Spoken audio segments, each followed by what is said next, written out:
क्या होगा यदि आपके घर का बजट बिगड़ जाए? क्या होगा यदि आपके महीने की आमदनी मात्र 10,000 रुपये और महीने का खर्चा 12,000 रुपये हो जाए? एक्स्ट्रा 2,000 रुपये आप कहाँ से लाएंगे? यही सब बातों पे आज हम चर्चा करने वाले हैं। तो नमस्कार, आप सबका स्वागत है मेरे चैनल पर। आज हम जानने वाले कैग के बारे में।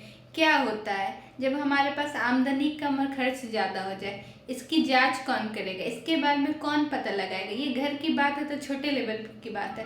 अगर देश पे बात आ जाए तो क्या होगा? देश का खर्चा बढ़ जाए और देश की आमदनी कम हो जाए तो इस बारे में कौन चर्चा करेगा? इस बारे में आज हम देखने वाले हैं। तो देखने वाले कैग। कैग का फुल फॉर्म होता है controller and auditor general.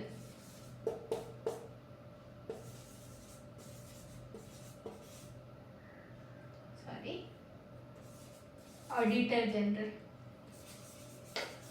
Hindi में बोलते हैं इसे नियंत्रक एवं महालेखा परीक्षक।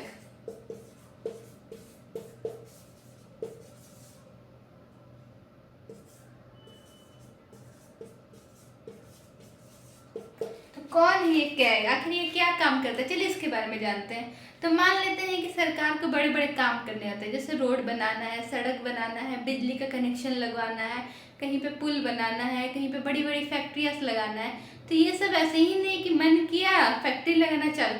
इसके पहले इसका पूरा आकलन होता है कि फैक्ट्री लगाना है, रोड बनाना है, कहीं पे पुल बनाना है, कितना पैसा लगता है, पैसा का आकलन होता है। उसके बाद कोई भी प्रोजेक्ट काम शुरू होता है। उतने पैसे हमारे पास रहने तो चाहिए कि जितना का हमें काम करवाना है। तो मान लेते हैं कि सरकार को एक फैक्ट्री डालनी है बिहार में। फैक्ट्री का खर्च आता है 1 लाख करोड़। ये कम बोल रहे हैं, इससे ज्यादा खर्च आता है। फैक्ट्री का खर्च आता है 1 लाख करोड़। तो ये 1 लाख करोड़ सरकार को फैक्ट्री लगाने के लिए आखिर देगा कौन? तो ये जनता का पैसा जो सरकार के पास जमा रहता है, आरबीआई के पास जमा होता है, जो हम लोग टैक्स दे के जमा करते हैं, वहीं से पैसा निकलता है। ठीक है, अब 1 लाख करोड़ लग गया, लेकिन वहाँ बिहार में फैक्ट्री लगी ही नहीं।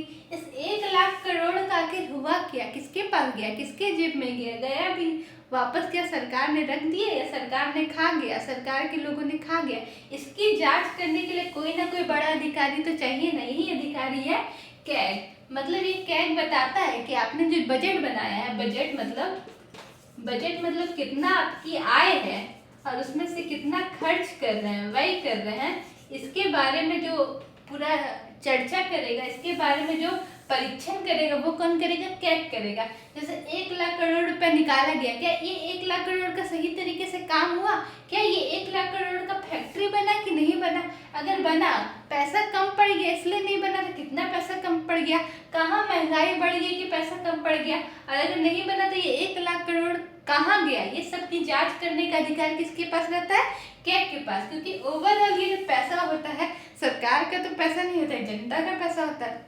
जनता के पैसों का सही तरीके से उपयोग हो रहा है कि नहीं, ये देखने का काम किसका है? कैग का है, controller and auditor general of India.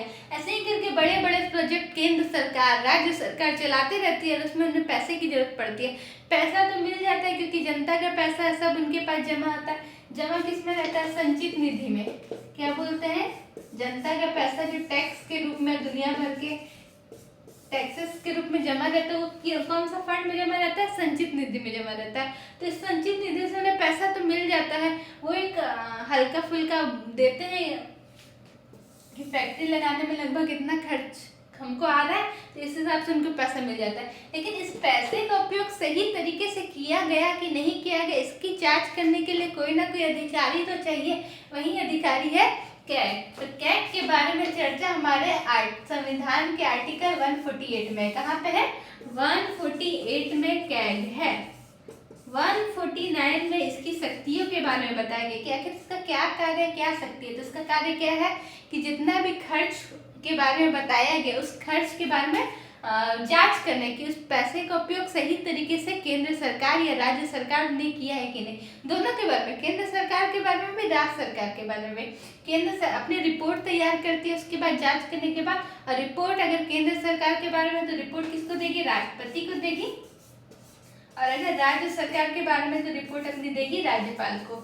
ये कैग बहुत ही शक्तिशाली पद होना चाहिए और महत्वपूर्ण पद है, इसलिए इसकी अच्छी तरह से इसकी पद पे बैठाने वाले व्यक्ति को भी मुक्त रखना चाहिए, ताकि कोई उस पर दबाव न डाल पाए। अगर इसकी नियुक्ति कोई केंद्र सरकार वाला आदमी कर रहा है तो उस पर दबाव डालेगा कि तुमको मेरे अनुसार काम करना होगा, नहीं तो हम तुमको पद से हटा देंगे। तो इसके पद को सभी से बचा के रखना होगा, ताकि कोई भी इससे जबरदस्ती कोई गलत रिपोर्ट ना बनवा सके। तो इसके लिए संविधान में बहुत सारे कानून प्रावधान दिए गए, जैसे इसको पैसा संचित निधि से दिया जाएगा, इसके कार्यकाल में इसका पैसा घटाया नहीं जा सकता, ये कभी भी नहीं हटाया जा सकता। इसका कार्यकाल होता है 6 वर्ष या 65 वर्ष की आयु जो पहले प्राप्त कर ले। मान लेते कि वो 62 वर्ष में बनाया गया तो 3 साल तक बनेगा। मान लेते हैं कि वो 40 साल में बनाया तो 40 से 46 साल में रिटायर होगा। इसका कार्यकाल फिक्स कर दिया गया। इसको पैसा मिलने के लिए संचित निधि फिक्स कर दिया, यहाँ से मिलेगा, इसका पैसा को घटाया नहीं जाएगा। साथ ही जब ये रिटायर कर दिया जाएगा तो इसको कोई भी छोटा मोटा दूसरा पद लेने की अनुमति नहीं है। अगर ये दूसरा पद ले जाता है तो इसको भारत का सारा जानकारी है कि भारत के पास इतना पैसा, इतना खर्च हो रहा है। तो इतना बड़ा पद संभालने के बाद अगर ये उस सीक्रेट बात को, कॉन्फिडेंशियल बात को अगर कहीं दूसरी जगह भेज दे तो ये दिक्कत, इसलिए इसको कहा जाता है कि ये दूसरा पद ना ले। और इसके साथ साथ एक और बात है, इसके मन में लालच भी नहीं रहेगा कि अगर मैं यहाँ से हट गया तो उसके बाद मुझे केंद्र सरकार कोई दूसरा बड़ा पद दे दे। इसलिए इसको इसके कार्यकाल के बाद कोई भी दूसरा पद लेने की अनुमति नहीं है। तो ये सब कैग को विशेष अधिकार दिए गए। इसका काम क्या होता है? मेन काम यही होता है कि सरकार जो खर्च कर रही है, उसने जो खर्च बताया उस खर्च के अनुरूप उसके कार्यों को देखना है कि जैसा पैसा लिया उस हिसाब से काम किया है कि नहीं, कहीं पैसा तो नहीं खा गया, क्योंकि पैसा जनता का होता है। तो कैग का मेन यही काम है। तो कैग के बारे में इससे ज़्यादा नहीं पूछने वाला है। कैग के बारे में आर्टिकल 148 से 151 तक हमारे संविधान में चर्चा है। एक में कैग के पद के बारे में है, फिर इसके बारे में उसका कार्य शक्ति है, दूसरा उसको हटाए जाने का विधि है। इसको नॉर्मली कोई ऐसे नहीं हटा सकते कि आज मेरा मन किया तो हटा देते कैग को।